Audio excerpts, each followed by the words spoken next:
Artists have had an amazing lifestyle. A lot of them reach their prime time and then just go downhill from there. Some artists are not remembered for many positive, but only negative things. That's not the case with the artist Freddy Fender. Freddy Fender is known for both positive and negative things in his life, but altogether the good outweighs the bad. His life was a little bumpy, but he is remembered as one who started the Tex-Mex music culture. Even after his passing, he is remembered for all of the good he brought to the country music community. Freddie Fender was born on June 4th, 1937, and died in 2006. His original name is Valdemar Garza Huerta, otherwise known as Freddie Fender. He was born, like I said, on June 4th, 1937, in San Benito, Texas. At a very young age, Fender used to have a passion of singing and use it to his advantage. At the age of 10, Fender would already go on radio stations and would enter contests to win. One of his biggest accomplishments as a child was a contest he entered, and sing he performed singing, and he won a tub full of about $10 worth of food. Fender's first performance was in Harlingen, Texas at the KGBT radio station singing a hit back then called Paloma Quierda. Fender also picked up a guitar at a young age, and with that came his talent to create and play music. Things changed though as soon as Fender dropped out at the age of 16. He served in the United States Marine Corps. When 1958 came around though, they found recordings of Fender in the Spanish language, but the recordings were found under his given name, Valdemar Garza Huerta. After some time, Fender eventually got a letter from the U.S. Department of the Navy, and it stated that he had been dishonorably discharged from duty due to alcoholism. Fender had a problem drinking an overly amount. After Fender's discharge, he then decided to go play at nightclubs and bars to get some publicity from the citizens that went to these establishments. Also, in 1958, Valdemar Garza Huerta was no longer known as Valdemar. He legally changed his name to Freddy Fender due to the fact that it would work better with the Anglo-American group of listeners that decided to listen to his music. In 1959, Fender recorded his soon-to-be single, Wasted Days and Wasted Nights, but was beset since Fender was arrested for the possession of marijuana. After nearly 3 years in Angola prison farm, he was released by Jimmy Davis, who was governor at the time, but requested that Fender stay away from music while he was on parole, and and the only reason he had to stay away from music was because he would play at clubs and bars. So he was not allowed to enter these establishments due to the fact that Davis knew about his previous discharge for alcoholism. With with this, Fender worked as a mechanic in Texas. He attended a local junior college and also played music, but only on the weekends. Finally, after Fender was allowed to come back and pick up his guitar, he released one of his biggest hits of his life. His single Wasted Days and Wasted Nights hit the audience and finally gave him the publicity he deserved in his life. 1975 was Freddie Fender's prime year as a musician. Within the year, Wasted Days and Wasted Nights was number one on Billboard's country charts. Not only was that the only song in 1975, as well as that hit, there were two other songs that joined him up there in the number one spot on Billboard's country charts. Those songs were Secret Love and You'll Lose a Good Thing. Along with those, the most famous hit he ever made was named Before the Next Teardrop Falls.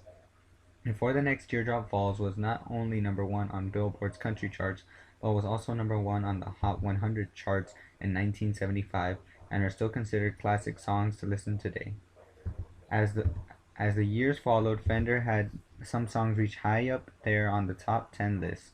Those songs include Vaya con Dios in 1976, Living It Down in 1976, and The Rains Came in 1977. Fender also appeared in some motion pictures. Fender made his appearance in a movie named The Milagro Beanfield War, which was produced in 1988. Fender has had many amazing and fun experiences in his lifetime. Fender also had some side music other than him working on his own by himself. Fender not only made it, he joined two groups, one called the Texas Tornadoes, and the other was called Los Super 7. Both of the groups that Fender joined had one objective in mind, and this was to make music for people to enjoy and for them to progress in their music career together. These bands were not just some backyard garage band. Both of these bands, with the help of Fender, won a Grammy each.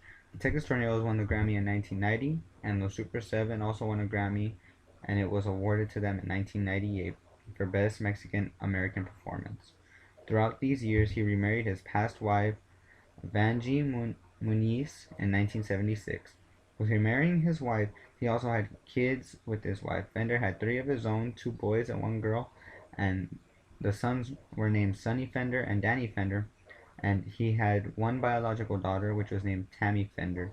He also adopted a child, another female, and her name was Marla Fender. And this changed Fender's life due to all the publicity and responsibility he had at the time. During Fender's downfall from his life before things started going downhill, he had a couple more highlights in his life. In 1999, Fender received a star on the Hollywood Walk of Fame. The star was endorsed to him by Governor George W. Bush of Texas. Fender star is found on 7060 Hollywood Boulevard. In 2002, after these amazing experiences in Fender's life, he was struck with so many negative downfalls relating to his life due to his health. Since Fender has had a past experience of abusing marijuana and alcohol, he had a very bad liver and his kidneys as well. Fender had to have surgery to transplant his kidney and liver, but the only one who was willing to give up for the transplant was his his unbiological daughter, Marla. She ended up giving her father the kidney for the transplant in 2002 and the liver in 2004. Since then, he had the transplant from his daughter, but he was not recovering well enough to say that he was anywhere near 100%. Although he would be fine some days, many days he began to find it harder to breathe, and with this was beginning to the end of his life. Fender ended up being diagnosed with incurable lung cancer on August 3rd, 2006. After Fender was given the news, all he did was stay in critical condition in his home in Corpus Christi, Texas. During his last moments of being alive, it was a sad sight for the Fender family. Many of the Fender family hoped and prayed on a miracle for Fender to pull through the obstacle in his life. Although he did what they could, even going through chemotherapy did not help this disease. The cancer ended up taking over Fender's lungs, with giving him so much difficulty breathing and giving him the worst last days of his life, and finally took his life at noon on October 14th, 2006. Fender spoke to a news reporter one of the days before his time was up, and the reporter asked him what he thought about this whole situation, and Fender replied by saying, "From my humble beginning to my humble end." These are one of the last words ever to be heard from Fender before he passed away on October 14th.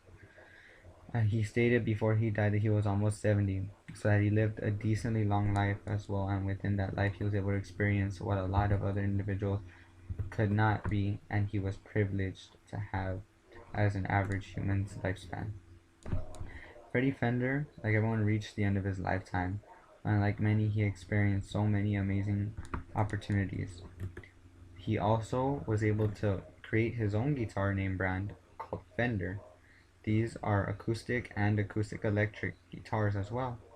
And Fender is an idol looked upon by many Mexican American citizens around the world. They are determined, just like him, to make a difference in the world and to change the negative stereotyping of